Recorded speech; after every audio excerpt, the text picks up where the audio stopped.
Varicose veins కి సరైన చికిత్స కోసం సంప్రదించండి ఎవిస్ హాస్పిటల్. జగన్మోహన్ రెడ్డి గారు మొన్న నేను బాలకృష్ణ గారి బిల్డింగ్ నుంచి ఐపీ అడ్రస్ నుంచి నా మీద తప్పుడు ప్రచారం జరిగింది అని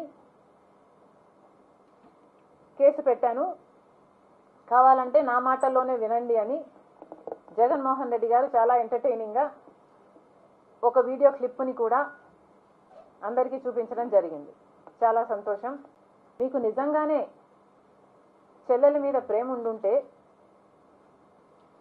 మీకు బాలకృష్ణ గారో లేక బాలకృష్ణ బిల్డింగ్ ఐపీ అడ్రస్ నుంచో మీ చెల్లెల మీద తప్పుడు ప్రచారం జరిగింది అని మీరు నమ్మింటే, మీకు తెలుసుంటే, మరి మీరు 5 సంవత్సరాలు ముఖ్యమంత్రిగా ఉన్నారు కదా. ఆ ఇష్యూ జరిగిన తర్వాత 5 సంవత్సరాలు మీరు ముఖ్యమంత్రిగా ఉండి ఏం గాడిదలు కాశారండి? ఎందుకు ఎంక్వైరీ వేయలేదు బాలకృష్ణ మీద? మీరు ఇప్పుడు చెల్లెల మీద ప్రేమ ఉన్నట్టు మీరు మాట్లాడుతున్నారే.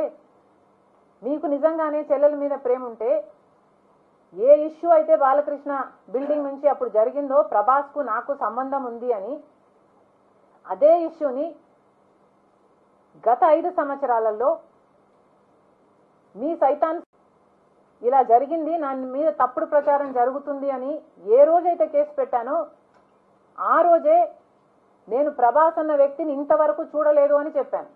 ఈ రోజుటికి కూడా నాకు ప్రభాస్ అంటే ఎవడో తెలియదు. ఈ రోజుటికి కూడా చెప్తున్నా, ఆ రోజు చెప్తున్నా నాకు సంబంధం లేదు ఆయనతో. నా బిడ్డల మీద ప్రమాణం చేసి చెప్తున్నా. జగన్మోహన్ రెడ్డి గారికి ఇవన్నీ తెలిసి కూడా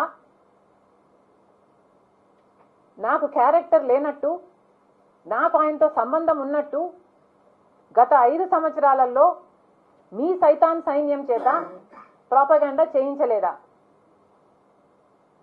మీకా చెల్లెల మీద ప్రేమ ఉన్నది, సిగ్గుండాలి కదా.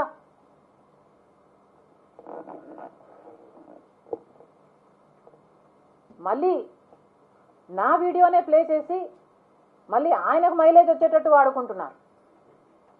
అంటే నా వీడియో పనికొస్తుందన్నా మీరు వాడేసుకుంటారు.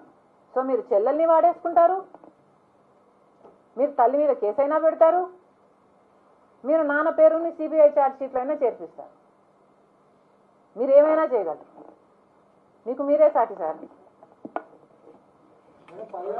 అదాని మీద ఏమో అక్రమం అంటే విచారణ జరగలేదు, అందరూ వాళ్ళ వైపు ఉన్నారంటారు. ఈ అంశం మీద విచారణ జరిపిస్తారు, బ్లాక్ లిస్ట్ పెడతారని కేంద్రం ఎట్లా అనుకుంటున్నారు మీరు? అదాని మోడీ ఇద్దరు ఒకటే అంటున్నారు. ఒక్కటే అంటున్నాం, అదే కదా రాహుల్ గాంధీ గారు పదే పదే చెప్తున్నది ఏమిటి? అదాని మీద ఎందుకు యాక్షన్ తీసుకోవటం లేదు? అదాని మోడీ గారి మనిషి కాబట్టే 10 సంవత్సరాలలో ఎంక్వైరీ జరగాలి కదా. మన ఏజెన్సీలు ఆయన అవినీతిని కనుక్కొని ఉండాల్సింది కదా. ఎక్కడో అమెరికాలో బయటపడ్డం ఏమిటి? వీళ్ళు గాడిదలు కాస్తున్నారా? గుడిగురాలకు వెంట్రుకలు వీక్తున్నారా? ఏం చేస్తున్నారండి? ఇప్పుడైనా మేల్కోండి. ఇప్పుడు ఎక్స్ట్రడిషన్ ట్రీటీ ప్రకారము మోడీ గారి దగ్గర ఉన్న ఈ 2 ఆప్షన్స్. ఒకటి, either he has to extradite him, అంటే అదానీ గారిని అక్కడికి పంపించేయాలి ఎంక్వైరీ కోసం, or he has to prosecute him here, లేదా ఇక్కడైనా ప్రాసిక్యూట్ చేయాలి. సో మోడీ గారు సమాధానం చెప్పాలి. ఇప్పుడు ఏం చేయబోతున్నారు? ఇంత అవినీతి బయటపడింది. జగన్మోహన్ రెడ్డి గారు మోదీకి దత్తపుత్రుడు. ఏం చేయబోతున్నారు? ఎంక్వైరీలు వేసే దమ్ముందా? మీరు నిజంగానే దేశం కోసం పనిచేసే వాళ్ళ, ప్రజల కోసం పనిచేసే వాళ్ళ? నిరూపించుకోండి.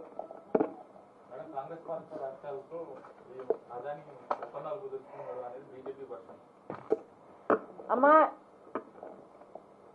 అదాని 2100 కోట్లు అనుకుంటా ఇప్పుడు లంచాలు ఇచ్చింది 5 రాష్ట్రాలకు అన్నారు. 5 రాష్ట్రాలలో కాంగ్రెస్ పార్టీ కనీసం 4 రాష్ట్రాలలో లేనే లేదు.